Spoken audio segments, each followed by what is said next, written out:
لاشوں کے سر باہر آ رہے اور یہ سر پانی میں دوڑتے پہاڑی کے اندر چلے گئے۔ پھر پروہت کی لاش آئی، اس نے دوسرے انسانوں کو مگر مچھ کے آگے پھینکا تھا، ہم نے اسے بھی جھیل میں پھینک دیا۔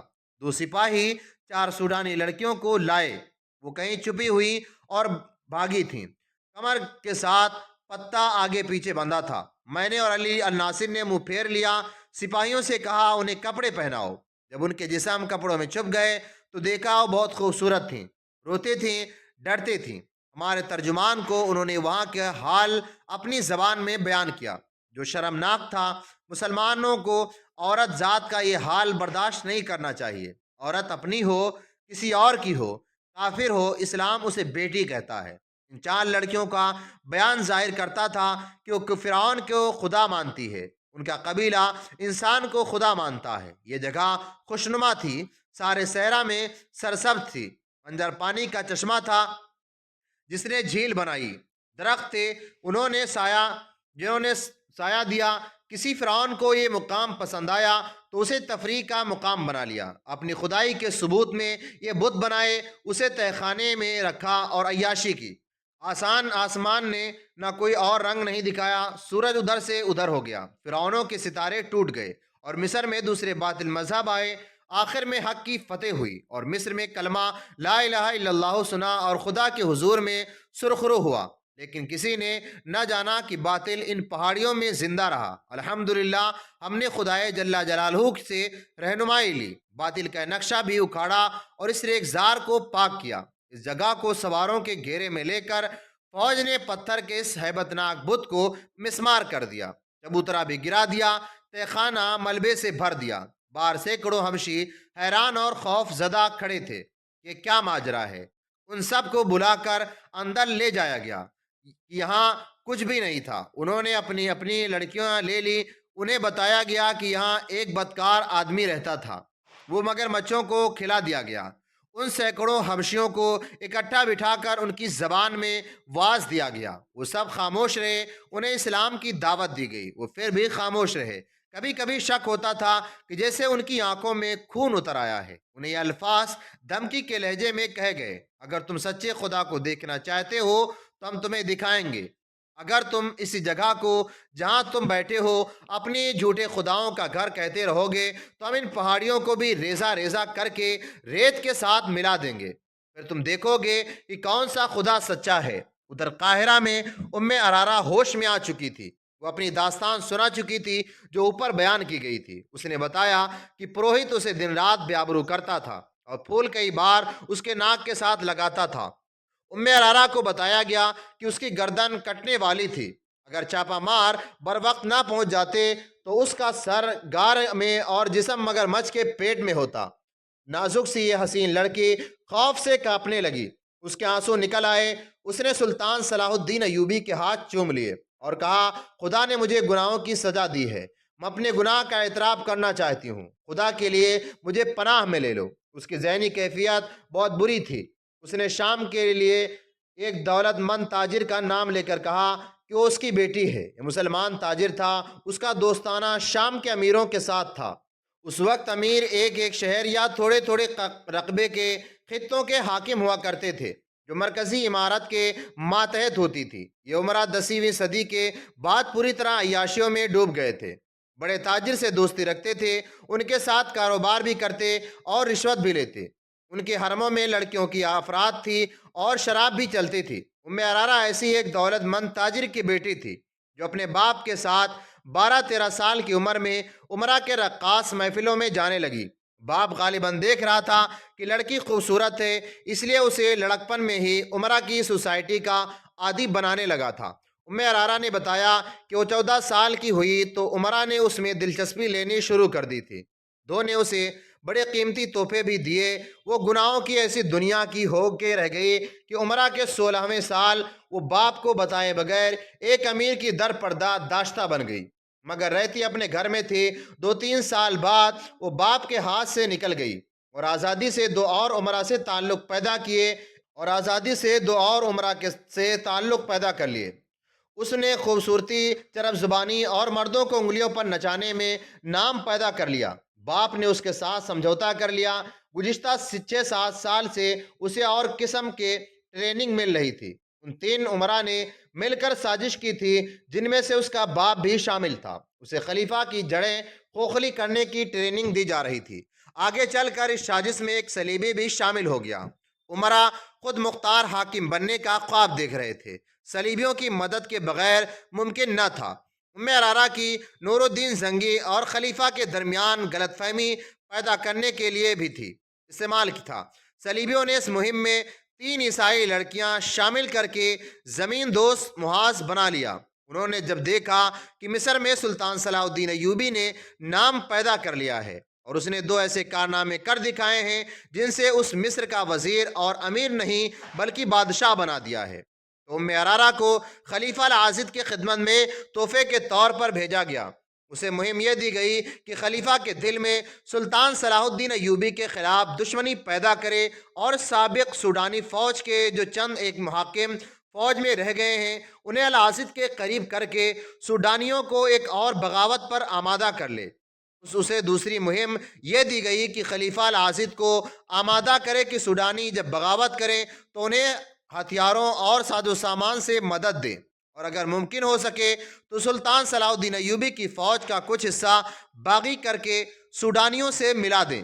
خلیفہ اور کچھ نہ کر سکے تو اپنے محافظ دستے سوڈانیوں کے حوالے کر کے خود سلطان صلاح الدین ایوبی کے پاس جا پناہ لے اور اسے کہے کہ اس کے محافظ باغی ہو گئے ہیں۔ مختصر یہ کہ سلطان صلاح الدین ایوبی کے خلاف ایسا محاذ قائم کرنا تھا جسے مصر سے بھاگنے پر مجبور کر دے اور باقی عمر گمنامی میں گزار جائے۔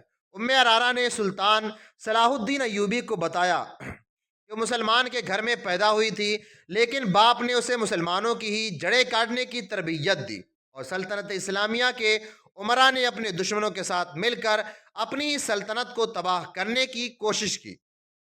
اس لڑکی نے خلیفہ العاضد کا دماغ اپنی قبضے میں لے لیا اور سلطان صلاح الدین ایوبی کے خلاف کر دیا تھا۔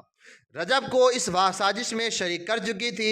رجب نے 2 اور فوجی حاکموں کو اپنے ساتھ ملا لیا تھا۔ رجب نے سلسلے میں یہ کام کیا کہ خلیفہ کے محافظ دستے میں وہ مصریوں کی جگہ سوڈانی رکھتا جا رہا تھا۔ ارارا کو خلیفہ کے پاس آئے ابھی 2-2.5 مہینے ہوئے تھے۔ وہ قصر خلافت پر غالب آ گئی تھی، وہ حرم کی ملکہ بن گئی تھی۔ اس نے انصاف کیا کہ خلیفہ سلطان صلاح الدین ایوبی کو قتل کرانا چاہتا ہے اور رجب نے حشیشین سے مل کر قتل کا انتظام کر دیا ہے۔ یہ محض اتفاق کی بات ہے کہ سلطان صلاح الدین ایوبی نے خلیفہ کے بیکار وجود اور عیش پرستی سے تنگ آ کر اس کے خلاف کارروائی شروع کر دی تھی، اور یہ بھی اتفاق تھا کہ ارارا کو وہی لوگ اغوا کر لے گئے جنہیں سلطان صلاح الدین ایوبی کے خلاف لڑانا چاہتا تھا۔ اور یہ اتفاق تو بڑا ہی اچھا تھا کہ سلطان صلاح الدین ایوبی نے رجب سے محافظ دستے کی کمان لے لی اور وہاں اپنی پسند کا ایک نائب سالار بھیج دیا تھا، مگر ان اتفاق نے حالات کا دھارا موڑ دیا۔ سلطان صلاح الدین ایوبی نے ارارا کو اپنی پناہ میں رکھا۔ لڑکی کو بری طرح پچھتا رہی تھی اور گناہوں کا کفارہ ادا کرنا چاہتی تھی۔ قدرت نے اسے ایک دھکا دے کر اس کا دماغ درست کر دیا۔ سلطان صلاح الدین ایوبی ٹھنڈے دل سے سوچنے لگا کہ سازش میں جو حاکم شامل ہیں ان کے ساتھ وہ کیا سلوک کرے۔ دوسرے دن الناصر اور بہاؤالدین شداد فرعون کا آخری نشان مٹا کر فوج واپس لے آئے۔ 8ویں دنوں بعد رات کا پچھلا پہر تھا۔ سلطان صلاح الدین ایوبی کے جاگنے میں ابھی کچھ دیر باقی تھی۔ اسے ملازم نے جگا دیا اور کہا کہ الناصر، علی بن سفیان اور 2 نائب آئے ہیں۔ سلطان صلاح الدین ایوبی اچھل کر اٹھا اور ملاقات کے کمرے میں چلا گیا۔ ان حاکم کے ساتھ ان دستوں میں سے ایک کا کمانڈر بھی تھا جو شہر سے دور گشت کرتے رہتے تھے۔ سلطان صلاح الدین ایوبی کو بتایا گیا کہ کم و بیش 6000 سوڈانی، جن میں برطرف سوڈانی فوج کے افراد ہیں، اور اس حبشی قبیلے کے بھی جس کے عقیدے کو ملیا میٹ کیا گیا تھا، مصر کے سرحد میں داخل ہو کر ایک جگہ پڑاؤ کیے ہیں۔ اس کمانڈر نے یہ بھی عقل مندی کی کہ عام لباس میں 2 شتر سوار یہ معلوم کرنے کے لیے بھیجے کہ اس لشکر کا کیا ارادہ ہے۔ ان شتر سواروں نے اپنے آپ کو مسافر ظاہر کیا اور یہ معلوم کر لیا کہ یہ لشکر قاہرہ پر حملہ کرنے جا رہا ہے۔ شتر سواروں نے لشکر کے سربراہوں سے مل کر سلطان صلاح الدین ایوبی کے خلاف باتیں کی اور کہا کہ وہ بہت سے آدمیوں کو اس لشکر میں شامل کرنے کے لیے لائیں گے۔ یہ کہہ کر وہ رخصت ہو گئے۔ ان کی اطلاع کے مطابق یہ لشکر ادھر ادھر سے مزید نفری کا منتظر تھا اور اسے اگلے روز وہاں سے کچھ کرنا تھا۔ سلطان صلاح الدین ایوبی نے پہلے حکم دیا کہ خلیفہ کے محافظ دستے میں صرف 50 سپاہی اور ایک کمانڈر رہنے دو، باقی تمام دستے کو چھاونی میں بلا لو۔ اگر خلیفہ منع کرے تو کہہ دینا کہ یہ میرا حکم ہے۔ سلطان صلاح الدین ایوبی نے کہا اپنے شعبے کے کم از کم 100 آدمی جو سوڈانی زبان اچھی طرح بول سکتے ہیں، سوڈانی باغیوں کے بھیس میں اس کمانڈر کے ساتھ ابھی روانہ کر دو۔ کمانڈر نے کہا کہ یہ 100 آدمی ان 2 گھوڑ سواروں کے ساتھ سوڈانیوں کے لشکر میں شامل ہوں گے۔ یہ 2 گھوڑ سوار سنتری بتائیں گے کہ وعدے کے مطابق مدد لائے ہیں۔ ان کے لیے ہدایتیں یہ ہیں کہ وہ لشکر کی پیش قدمی کے متعلق اطلاع دیں گے اور یہ دیکھیں کہ رات کے وقت یہ لشکر کے جانور اور رسد کہاں ہوتی ہے۔ سلطان صلاح الدین ایوبی نے الناصر سے کہا کہ تیز رفتار گھوڑ سوار، چھاپا ماروں اور چھوٹے منجنیکوں کے دستے تیار رکھو۔ میں نے سوچا تھا کہ سیدھی ٹکر لے کر سوڈانیوں کو شہر سے دور ہی ختم کر کیا جائے گا۔ الناصر نے کہا نہیں۔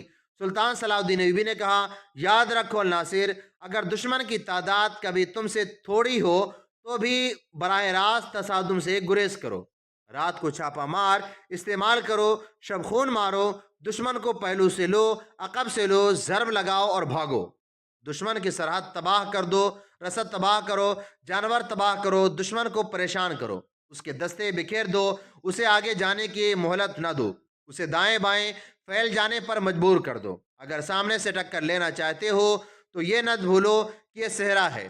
سب سے پہلے پانی کی جگہ پر قبضہ کرو، سورج اور ہوا کے رخ کو دشمن کے خلاف رکھو، اسے پریشان کر کے اپنی پسند کے میدان میں لاؤ۔ میں تمہیں عملی سبق دوں گا۔ اس لشکر کی یہ خواہشیں میں پوری نہیں ہونے دوں گا کہ وہ قاہرہ تک پہنچے یا میری فوج آمنے سامنے جا کر لڑیں۔ اس نے علی بن سفیان سے کہا تم جن ایک سوڈانیوں کو لشکر میں شامل ہونے کے لیے بھیجو گے انہیں کہنا کہ وہ سوڈانیوں میں یہ افواہ پھیلا دیں کہ 6-7 دنوں تک سلطان صلاح الدین ایوبی فلسطین پر حملہ کرنے جا رہے ہیں، اس لیے قاہلہ پر حملہ کرنا اس کی غیر موجودگی میں کیا جائے گا۔ ایسی بہت سی ہدایتیں اور حکم دے کر سلطان صلاح الدین ایوبی نے انہیں بتایا کہ وہ آج شام سے قاہرہ میں نہیں ہوگا۔ اس نے انہیں قاہرہ سے بہت دور ایک جگہ بتائی تھی۔ وہ اپنا ہیڈ کوارٹر دشمن کے قریب رکھنا چاہتا تھا تاکہ جنگ اپنی نگرانی میں لڑا سکے۔ سب نے ملاقات کے کمرے میں ہی صبح کی نماز پڑھی اور سلطان صلاح الدین ایوبی کے ایک احکام پر کارروائی شروع ہو گئی۔ سلطان صلاح الدین ایوبی تیاری کے لیے اپنے کمرے میں چلا گیا۔ سوڈانیوں کے لشکر میں اضافہ ہوتا جا رہا تھا۔ 2 سال گزرے، ان کی بغاوت پوری طرح ناکام ہو چکی تھی۔ دوسری کوشش کی تیاری اسی وقت شروع ہو گئی تھی۔ صلیبیوں نے مدد کا وعدہ کر رکھا تھا اور جاسوسوں کی بہت بڑی تعداد مصر میں داخل کر دی گئی تھی۔ سوڈانیوں کا حملہ ایک نہ ایک روز آنا ہی تھا، لیکن اچانک آ گیا۔ وجہ یہ تھی کہ سلطان صلاح الدین ایوبی نے ایک سوڈانی قبیلے کے مذہب پر فوجی حملہ کیا اور اس کے دیوتاؤں کا مسکن تباہ کر دیا تھا۔ یہ وجہ معمولی نہیں تھی۔ مصر میں جو سلطان صلاح الدین ایوبی کے مخالفین تھے انہوں نے اس اقدام کو اس خلاف استعمال کیا۔ سوڈانی فوج کے برطرف کیے ہوئے باغی کمانڈروں کو بھی شامل کیا گیا۔ یہ سب فوراً حرکت میں آ گئے۔ ان میں مصری مسلمان بھی تھے۔